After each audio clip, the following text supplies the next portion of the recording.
Sofia. Nós estamos aqui na Casa da Memória de Zizi Bonfim, o Museu de Voporanga, e temos o maior prazer de estar conversando com os alunos da Tia Bebel. Sofia, a fundação de Voporanga ocorreu no finalzinho do século XIX, quando o período do ouro, da mineração no Brasil, estava entrando em decadência. O que quer dizer isso?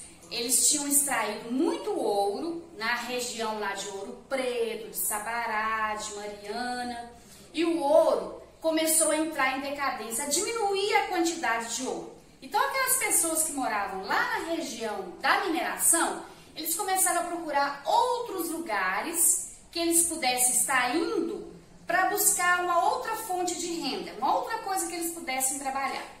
E a nossa região aqui, ó, de Manhuaçu, Caratinga, ainda era só mato, cheia de mata, e os moradores que existiam para essas regiões eram só os índios. Então, eles começaram a desbravar essas regiões. Eles organizavam caravanas, eram homens que saíam pelo meio das matas, procurando algum lugar onde eles pudessem estabelecer. E quando eles chegaram aqui próximo à região de Ubaporanga, de Caratinga, essa região toda, eles viram que as matas eram boas, que tinha muita quantidade de água e que a terra era fértil. Então eles voltaram para lá e comunicaram que tinha uma região aqui muito boa para eles poderem estabelecer, trabalhar, que tinha plantas como, por exemplo, a poaia, que é um tipo de erva que serve como remédio. Tinha um cará que serve como, é tipo inhame. Então eles resolveram vir para essa região para começar a desbravar. E aí eram algumas pessoas que começaram a morar, fazer algumas fazendas na região de Caratinga, na região aqui de Voporanga, na região de Imbé, de Inhapim. Então tinha algumas fazendas em todas essas regiões aqui. E também, quando eles começaram a chegar, os índios que existiam, eles começaram a sair pacificamente aqui da nossa região. Eles foram mudando para outros lugares e os fazendeiros começaram então a vir para essa região.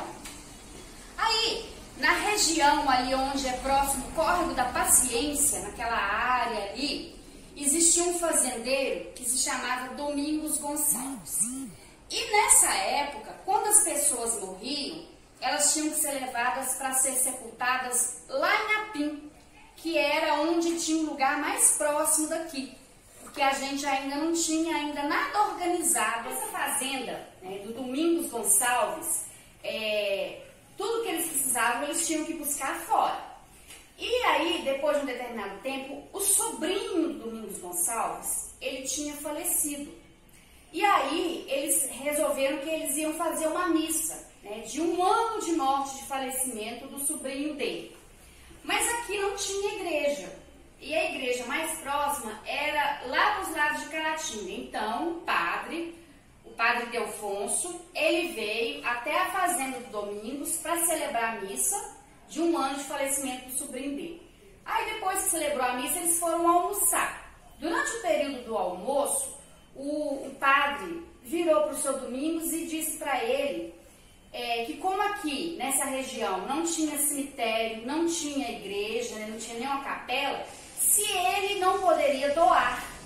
Ele falou para ele: o senhor já tem idade, o Domingos Gonçalves já tinha mais de 70 anos, e a esposa dele também era idosa, e eles não tinham filhos. Ele falou para ele: se o senhor não poderia doar 4 alqueires de terra, para que a gente pudesse estar fazendo um cemitério e uma capelinha, para não precisar de ir lá para longe, lá para a região de Inhapim. Aí ele falou: tudo bem, eu dou 4 alqueires de terra, mas eu só vou doar. Se vocês precisarem de mais terra, eu vou vender.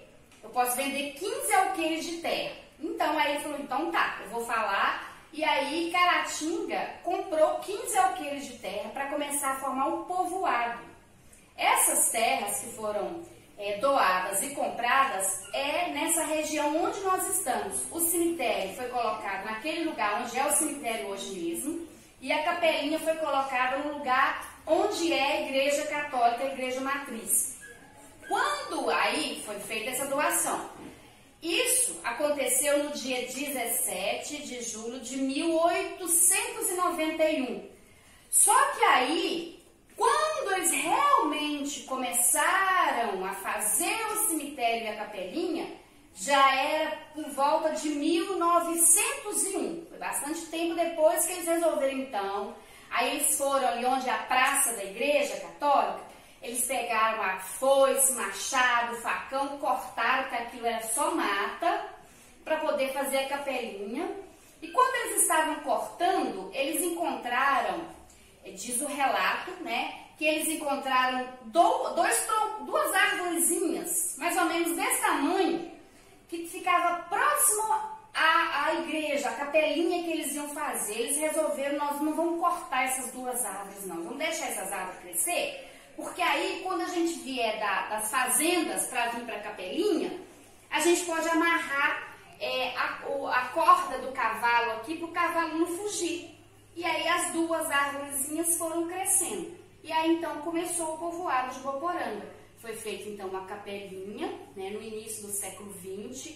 Fizeram o cemitério, inclusive o cemitério não era lá no alto não, o cemitério era bem cá para baixo do morro. Depois é que eles foram levando lá para cima. E a capelinha também não é exatamente onde é a igreja. Ela era mais para frente, não tem o asfalto que passa? A capelinha, ela ficava do asfalto para lá. Aí depois a capelinha foi ficando pequena, e quando começou o povoado, aí começaram a construir algumas casas ao redor. Onde é ali a prefeitura, começaram a fazer umas casinhas ali. Onde é a escola, eles começaram a fazer umas casinhas ali. E aí, à medida que foi crescendo, né, a população começou a vir, que aí as pessoas passaram a perceber que estava começando a formar o povoado, começou a chegar mais gente. Aí a capelinha, ela era pequenininha, dizem que a primeira capelinha só cabia um altar, né, e assim, só para umas 3 pessoas ficarem. Aí quando aumentou o número de pessoas, eles resolveram aumentar um pouco mais o tamanho da capelinha. Aí fizeram do asfalto para lá, aumentando o tamanho da capelinha. Aí depois, como passou mais anos, que aumentou mais gente, eles aumentaram de novo o tamanho da capelinha. E aí a capelinha, ela foi aumentada, foi fazendo puxadinha 3 vezes, até ela ficar bem grande.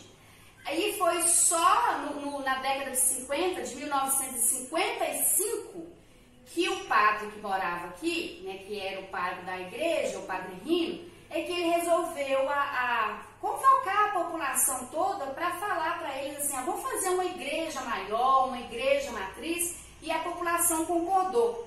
Mas a igreja de São Sebastião, que é aqui em frente ao museu, ela também foi fundada no início do século XX. Porque quando eles começaram o povoado lá na rua de cima, aqui embaixo eles também começaram a fazer algumas casinhas.